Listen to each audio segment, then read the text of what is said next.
billahi minasyaitonir rajim. Bismillahirrahmanirrahim. Assalamualaikum warahmatullahi wabarakatuh. Waalaikumsalam warahmatullahi wabarakatuh. Innal hamdalillah nahmaduhu wa nasta'inuhu wa nastaghfiruhu wa na'udzu billahi min shururi anfusina wa min sayyiati a'malina. May yahdihillahu fala mudilla lahu wa may yudlil fala hadiya lahu. Asyhadu an la ilaha illallah wahdahu la syarika lahu wa asyhadu anna Muhammadan 'abduhu wa rasuluh. Allahumma shalli ala sayyidina Muhammad wa ala alihi wa ashabihi wa man tabi'ahum bi ihsanin ila yaumiddin. Amma ba'd. Fa ya ibadallah ittaqullaha haqqa tuqatih wa la tamutunna illa wa antum muslimun. Ayuhat tullab rahimakumullah. Awalan labudda lana an nashkur ila Allah li'annahu qad a'tana ni'aman katsirah wa fursatan tayyibah hatta nastati' an najtami fi hadha al-makan al-mubarak.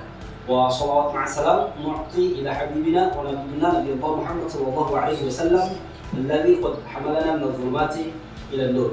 أيها الطلاب رحمكم الله في هذه الفرصة إن شاء الله نواصل درسنا عن مادة وسائل التعليم اللغة العربية تحت العنوان إن شاء الله في هذه الفرصة نواصل إلى الدرس عن مصادر التعلم.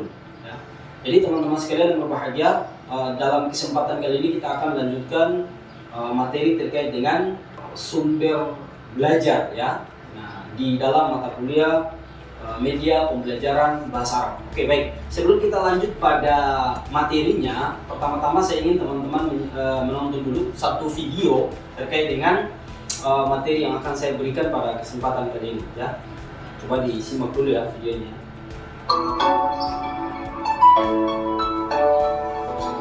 Oke teman-teman sekalian, hari ini kita akan melanjutkan kuliah kita di pertemuan kelima. Tema kita hari ini adalah tentang sumber belajar. Bagaimana memahami pentingnya sumber belajar dalam proses pendidikan interaktif.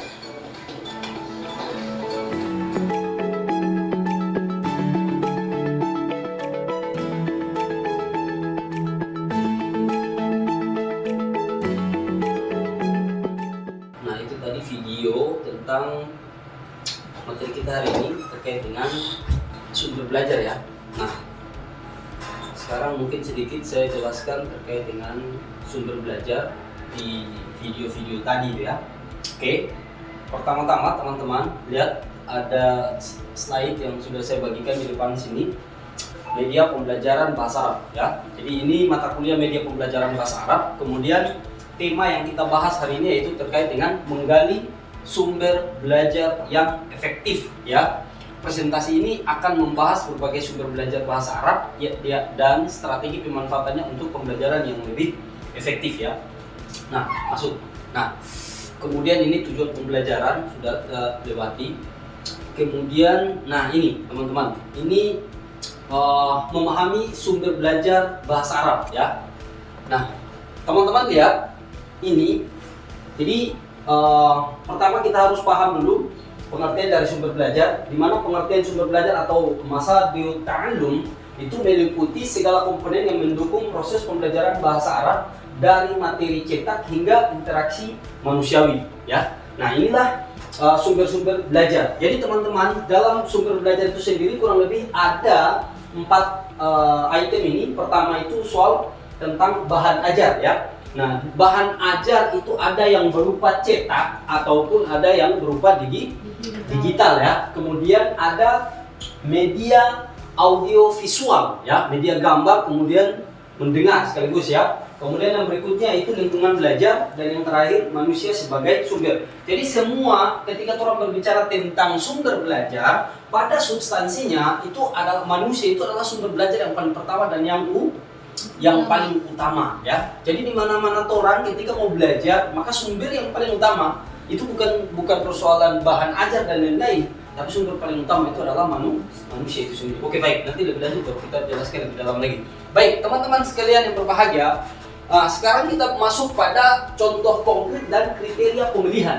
Nah, teman-teman, ternyata untuk mempelajari tentang apa saja, terutama tentang bahasa Arab, kebetulan kita adalah program studi pendidikan bahasa Arab, maka kita membutuhkan yang namanya sumber belajar. Nah, ketika kita belajar tentang sumber belajar ini, teman-teman, itu ada contoh-contoh konkret yang berkaitan dengan sumber belajar. Selain itu ada juga kriteria pemilihan. Jadi kita tidak sekedar memilih sumber belajar. Ada banyak sumber belajar kan, berupa buku dan lain-lain itu. Kita tidak sekedar langsung, oh ini sumber belajar yang harus kita punya. Jadi kita langsung belajar, kita ambil itu dan kita pelajari. Tidak sebatas itu teman-teman, ada kriterianya. Ya. Nah pertama sebelum kita masuk kriteria, kita lihat dulu contoh-contoh sumber belajar. Yang pertama itu ada yang namanya sumber belajar yang tradisional. Kemudian ada yang namanya modern dan yang terakhir itu autentik ya. Nah, sumber belajar yang pertama itu tradisional. Apa itu sumber belajar yang tradisional?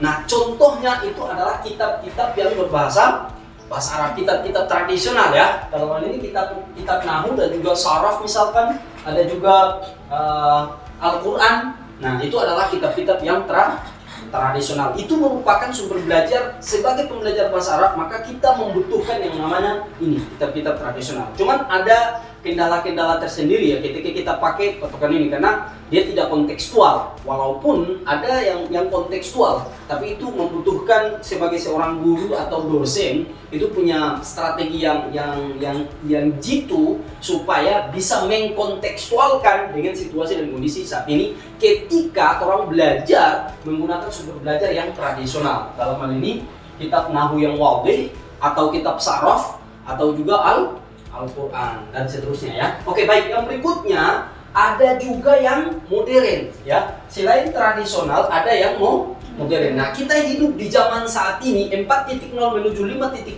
itu semuanya serba IT. Nah, IT itu nanti berbasis digital. Nah, ketika orang belajar berbasis digital, maka sumber belajar yang orang gunakan itu kalau dalam kategori ini disebut dengan modern. Sumber belajar yang modern ya. Jadi misalkan ada Duolingo Arab, kemudian YouTube Arab podcast ya, dan seterusnya. Pokoknya yang berbasis IT, berbasis digital, nah itulah sumber belajar yang modern. Dan yang terakhir itu autentik. Nah, yang autentik ini seperti apa? Autentik itu adalah berita-berita yang berbahasa Arab atau siaran-siaran Arab yang ada di Timur Tengah sana. Misalkan BBC ya, namanya BBC, kemudian atau BBC Arabik ya, kemudian majalah Al-Arabiyah atau majalah Al-Arabi itu. Nah, itu kalau ini merupakan sumber belajar teman-teman. Jadi kalau kita pengen tahu tentang bahasa Arab, maka kita pengen latihan listening kita dengan baik, atau dalam bahasa Arab disebut dengan keterampilan istima', maka kita harus membuka berita-berita yang menyebarkan tentang berita-berita Arab yang di Timur Tengah sana yang disiarkan oleh BBC Arabik ya. Kemudian majalah-majalah yang Arabik. Kalau majalah maka kita meningkatkan keterampilan membaca ya. Kalau berita-berita berarti istima'. Oke, baik. Nah, ini adalah contoh dari sumber belajar ya. Nah, teman-teman, selanjutnya kita masuk pada kriteria pemilihan. Jadi di antara ini semua teman-teman, tidak sekedar begitu saja kita tahu begini kemudian kita langsung oh ya ini karena ini sumber belajar langsung kita masuk dan ambil. Tidak sebatas itu, ada kriterianya. Apa kriterianya? Pertama, itu kita harus melihat sisi kulturalnya. Apa itu sisi kultural? Yaitu representasi budaya Arab yang autentik.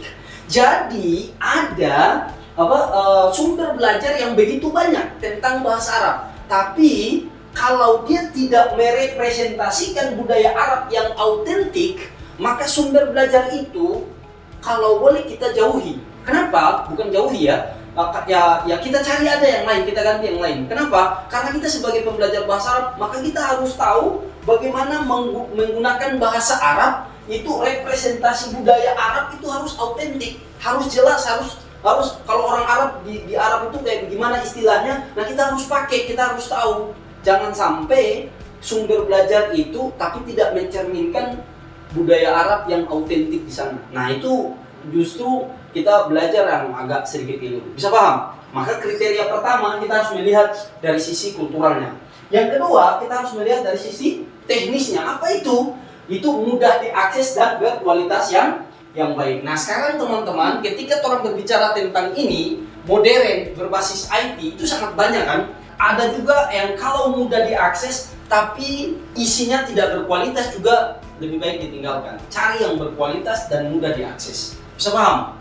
Nah, ini kriteria yang perlu kita pakai di sini ya. Yang berikutnya adalah persoalan linguistik. Nah, dari segi linguistik juga teman-teman harus penting juga apa itu? Yaitu akurasi bahasa dan variasi register ya. Nah, ini teman-teman, linguistik ini sangat penting. Jadi perhatikan juga apakah referensi ini linguistiknya sesuai dengan kawaid al-lughah al-arabiyyah kata ada. Kalau tidak, tinggalkan. Kalau iya, ya ambil, pakai gitu. Yang berikutnya yang terakhir terkait dengan pedagogis. Nah, apa itu pedagogis? Yaitu sesuai dengan kurikulum dan level mahasiswa. Kan banyak nih toh referensi-referensi terkait dengan bahasa Arab nih.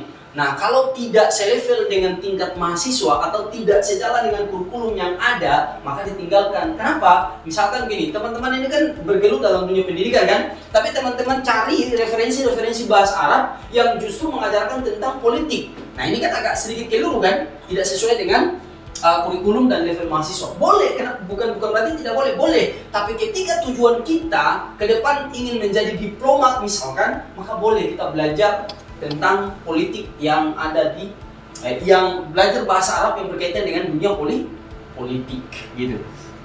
Ya, oke. Kemudian yang berikutnya, nah, yang berikutnya gimana? Apa yang harus dilakukan terkait dengan strategi pemanfaatan dan implementasi. Ketika kita sudah tahu sumber belajar seperti apa, kita sudah bisa memilih kriterianya seperti apa, maka langkah selanjutnya adalah strategi bagaimana kita memanfaatkan sumber belajar tadi dan kemudian diimplementasikan. Nah, yang pertama teman-teman, strategi yang pertama, nah ini prinsip integrasi sumber belajar, memastikan pengalaman pembelajar yang komprehensif dan dinamis. Apa pertama? Pertama itu kombinasi sumber, ya, padukan sumber tradisional dan digital. Jadi kalau misalkan teman-teman mau jadi pembelajar bahasa Arab yang memang benar-benar luar biasa dalam dunia pendidikan bahasa Arab, maka kita harus mampu mengkombinasikan sumber-sumber belajar yang kita dapatkan, baik dari sumber belajar yang tradisional maupun sumber belajar yang digital ya. Itu kita harus padukan itu. Jangan sampai kita bilang, wah yang digital itu kita tinggalkan, kita fokus aja ke tradisional. Atau sebaliknya,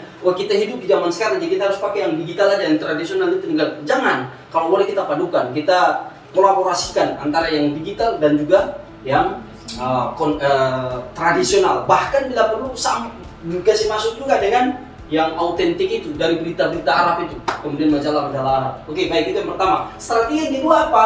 Variasikan kesulitan. Gunakan materi dengan tingkat kesulitan bertahap gitu. Nah, jadi kalau kita sudah punya sumber belajar dari semua variasi tadi, kolaborasi tadi, maka kita lihat, kita bikin pakai materi yang tingkat kesulitannya bertahap gitu. Sehingga kita belajar dari situ bertahap. Oh, ini tahap awal, tahap 1, tahap 2, tahap 3 gitu. Kemudian yang ketiga apa? Ketiga, harus fokus pada 4 keterampilan. Dalam bahasa, semua bahasa ya, termasuk bahasa Arab, itu ada hunaka arba'ati maharat ya, arba'u maharat ya. 4 keterampilan berbahasa. Apa itu saja? Keterampilan istima atau listening, kemudian keterampilan berbicara atau apa kalau dalam bahasa Inggris kita sebut dengan apa? Speaking ya, kemudian membaca reading, kemudian menulis apa? Writing ya. Kalau dalam bahasa Arab kita sebut dengan mahara al-kitabah. Nah, harus targetnya itu kita harus targetkan semua aspek mendengar, berbicara, membaca dan menulis itu harus tercapai di sana.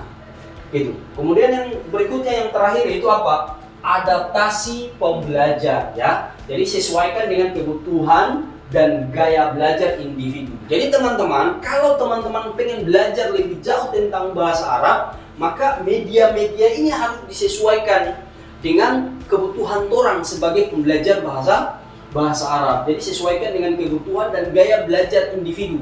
Jadi orang punya gaya belajarnya seperti apa ya, kita sesuaikan. Kita cari media yang bisa mendukung gaya belajar kita sebagai pembelajar bahasa Arab. Bisa paham semuanya?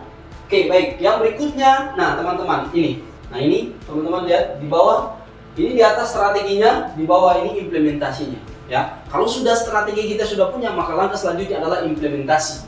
Implementasi. Bagaimana cara implementasi? Nah, teman-teman lihat implementasi untuk semua keterampilan berbahasa. Apa saja? Itu listening, speaking, reading, dan juga writing.